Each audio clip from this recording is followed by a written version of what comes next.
દાચુ લઈને હોશિયારી મારા બસમાં બેસી ગયા ને એગ્રી પડ્યા ફરવા. હેણો થોડા આગળ ગયા ને બધા ભૂખ લાગી એટલે અમે રસ્તામાં પાછા ઉભા રહ્યા. શીતલબેને ગેસ કાઢીને તપેલું ચડાવી દીધું. સવારના નાસ્તામાં તો ઇડલી નો સંભાર લ્યા ગરમમાં ગરમ, અને સંભાર રેડી છે ગરમમાં ગરમ.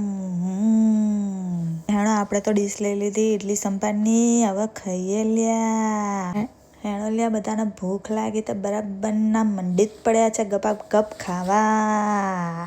આપણે ગપાપ ગપ ખાઈ ગયા ઇડલી ને સંભાર લ્યા. રેંગણા તો વાડકામ રહી ગયા, રહો ન્યાજે દોડાઈ ગયો. મારા ઉષાબેન તો જોતા જ નતા, આજુબાજુ મંડી જ પડેલા ગપાપ ગપ ખાવા. ઉષાબેને ખાઈ લીધું પછી તો ફોટા પાડ્યા લ્યા. Hello guys, good morning. આપણે ચો નેકરી પડ્યા આજે. પેલા ઉષાબેન ગપા ગપ ઇડલી સંભાર ખા.